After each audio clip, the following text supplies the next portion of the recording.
Hello and welcome to An Actors Playhouse.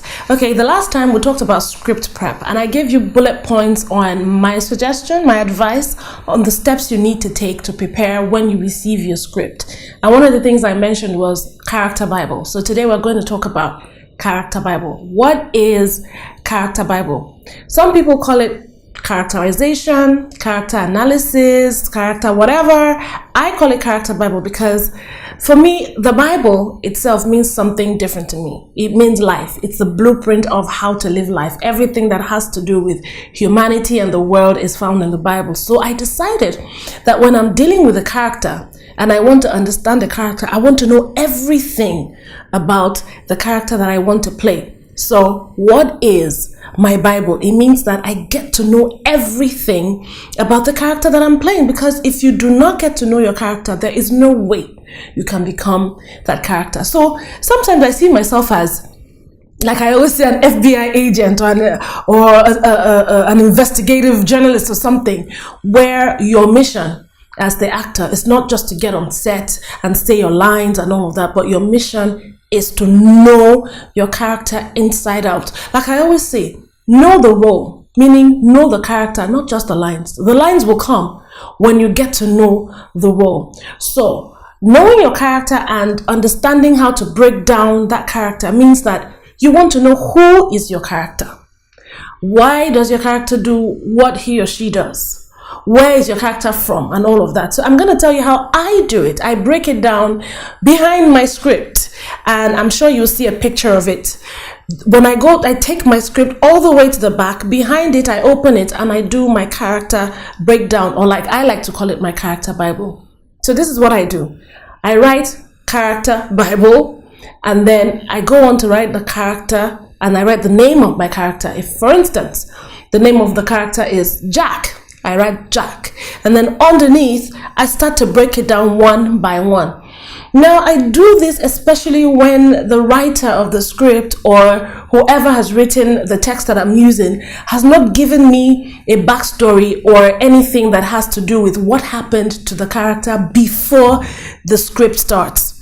So I make it my responsibility to get to know what I wasn't told in the script. So here's what I do. I start with the nationality. I want to know where the character is from. It tells me a lot about the character, about the culture, the values, the system that the character is used to. I want to know the region, the area, the geographical area that the character is from, why he looks or she looks the way he does. So this time we're using Jack. Why does Jack look the way he does? Why does he talk the way he does? Why does he behave the way he does? So I want to know where Jack is from. I also want to know Jack's age. The age will let me understand, the level where he is at.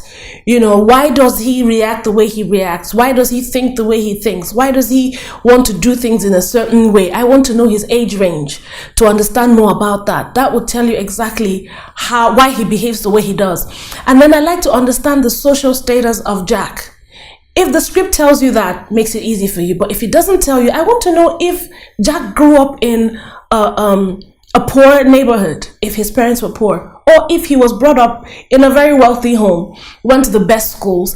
That will tell you the difference, because the way someone who grew up in affluence will react to certain things, especially that has to do with material things, is totally different from the way someone who grew up poor will react to it. That is very important, and a lot of people overlook that. But people react to things differently based on their background, where they're coming from, what they learned as kids, and all of that. Knowing the social standing of your character is very, very, very important. I also like to look at educational background. So I write education. Did he go to high school, secondary school? For people in other parts of the world, Europe, Africa, did he go to secondary school? Did he go to high school? Did he go to college or university? Does he have a master's degree? Does he have a PhD? Did he go to school at all? What if he didn't go to school? I need to know, because that informs me about how Jack is supposed to speak and sound, the level of intelligence, his exposure to life, his belief system. I need to know that. That will help you, because two people with two different educational backgrounds will definitely react to certain things different ways, and they will see certain things and perceive certain things in different ways. I also want to know about speech. How does Jack talk? Does he have a speech defect? Some people speak with a lisp in movies, and you wonder, did the director tell them to do that? Or did the writer actually specify that this person speaks with a lisp? Or did the actor decide that, I want to give my character a certain kind of speech pattern just so that I differentiate this role from the last role I played? How can I push myself? So sometimes someone can speak with a lisp and go, oh, this is a sign that I can do this and do that. And, some people go, this is a sign that I can do this and do that. And some people go, this is a sign that I can do this and do that. It all depends on the kind of person, the kind of speech pattern that the person has. If the person has a speech defect, or if the person has a funny accent. Some people speak like, I've seen tons of movies where they portray Africans and they make Africans speak the same way, as if every African is from the same country. No, like I always say, the person who's from Nigeria will sound close to the way I'm sounding right now. But the person who's South African, or who's Liberian, or who's Cameroonian will sound totally different. If you're Ugandan, you will sound totally different. And if you are from Ghana, you are different. Wherever you're from, every country has a different way they sound. If I speak and I sit next to someone who's from Mexico and he speaks English, his accent is different. So you want to know how Jack speaks. You want to know his accent. That will also be linked to where he is from or where he grew up. And these are the things that you need to know as an actor. Is very, very helpful. Another thing that I always try to know is a temperament. How does Jack behave? What is his emotional level? Is he an angry person? Is he a quick-tempered person? Is he a calm person? Does he take his time to do things or react to things? Does he think first? What kind of temperament does he have? You have to know that, because that guides you in your scenes when you're dealing with the other characters in the movie or in the scenes or whatever you want to do.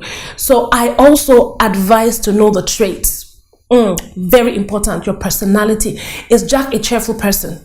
Naturally. Is he a grumpy person? How did Jack grow up? What was his childhood like? Was he bullied in school, or was he one of the people that were bullying other people? What is his personality trait like? What are the things you can identify? What are his habits? Does he have an addiction? When Jack is scared, does he scratch his ears? Does he scratch his head? Or does he do this? When he's lying, does he twitch his eyes or something? Or when he's uncomfortable, does he start to move his legs? Or does he do anything? What are those things that you can say this person has as his or her habits or her traits or her personality? You have to build all of that. That's why I keep saying people have a misconception about what acting is about and the job that actors have to do. It's a lot of work. It's not, oh, I get my script, oh, I get my lines, I go to set, I get my blockings, and I'm good. No, that is the difference between a professional actor and someone who has no idea what he's doing. These things are important.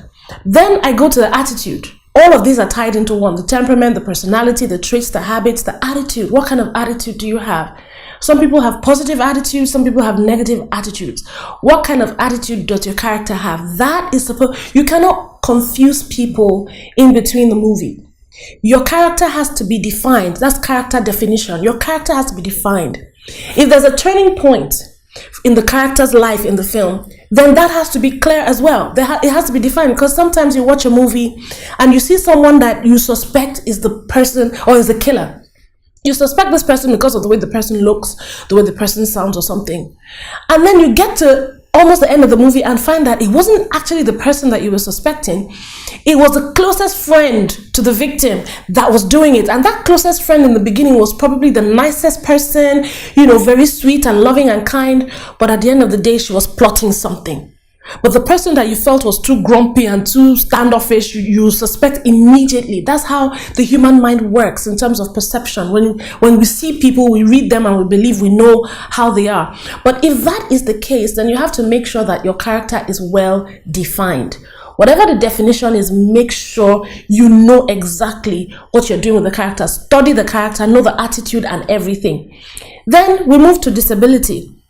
Sometimes when people play certain roles, when they act as if they lost one leg, or they have an issue with one leg and they are using a stick or something, I want to know if it was caused by an accident or if they were born that way. Because whether you like it or not, there is a difference, a slight difference between someone who was born without a leg and someone who had an accident, who had to learn to walk without the full functionality of both legs. There's always a difference. So how do I know the difference?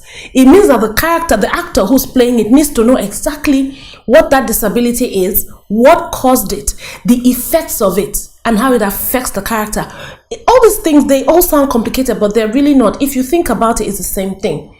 Somebody who's been blind from birth. I was in a movie called Real Love, and I had to play the role of a girl who was blind from birth. So at the end of the day, you see that there's a difference between being born blind and being blind after some years and you having to learn to live the life of a blind person. They're two totally different things. If you're born a blind person, there's some things that come natural to you that you don't need eyes to see. But if it was caused by an accident or a disease, you will still have to find your way and figure your way around, even if you're used to it, but you still have to figure some things out if you were not born that way. So all of that is very important for us to understand. If you're playing the role and the character has a disability, you need to know what kind of disability it is, what caused it. This disability issue is if your character needs it in the first place. If there's no disability, then you really don't need it. One other important thing is religion. The religion of your character helps a lot for you to know how your character thinks, his belief system, and his faith. There are some things that in a movie, if it's a serious Muslim woman and she's in a film and you say the Muslim woman should wear bob shorts or something or go somewhere, people will never accept that because they know that as a serious Muslim woman, no matter what, there are some things that your religion will never allow you to wear. There's some things that your religion as a Christian will never allow you to say. So that when you see these things and there are some confusing things in your script, these are things that you need to iron out with the director to say, hey, I'm studying this person. Obviously, this person is Christian because the script has given me an idea, So if this person is Christian, is it right for this person to say this or do this? It now depends on the level of the person's religious beliefs or lifestyle or whatever. You need to know the religion. Then you need to know the backstory. That is the most important one. Sometimes, let me give you an example. There's a domestic violence thing, and you find that this man is very violent, and the wife is there. She's taking all the beating and all of that, and then you ask yourself, where I'm coming from? Why am I violent? Was I violent as a kid? Did I see my father do this to my mother? Did I see all the men around me do this? Did I see that the authorities allowed men to get away with it? What would make me want to do this religiously, regularly to my wife? What would cause it? If you know the reason behind it, then you will know exactly how to approach it. When you finally hit the woman, do you have any sense of remorse? Is this something that is a mental issue or is this something that is a habit? If there are two different people who go through that, one is a mental issue and one as a form of habit, they will both have to portray it different ways. The performance will have to be different. You cannot play a mentally disturbed person and someone who has a habit. You can't play them the same. No two people can play that the same. So all of this you have to know. You need to understand what happened before the script started. That will give you a very, very clear idea of who your character is. And I keep saying, if you don't know who your character is, you cannot play the role. So forget about the lines, the set, your costume. Forget about all of that. Concentrate. As an actor, your duty is to know who you are going to become. You are not going to act like the person or replace the person or be like the person. You are going to become the person. So you need to know exactly who you're becoming. And that is Character Bible. In the next one, or the next vlog or blog or whichever one, we're going to talk about scene study, how to break down our scenes in a script to prepare for it. Don't forget to follow us on social media to get all the information you need. If you are not subscribed to the blog, go right now and subscribe. An actorsplayhouse.com. And I will see you again next time.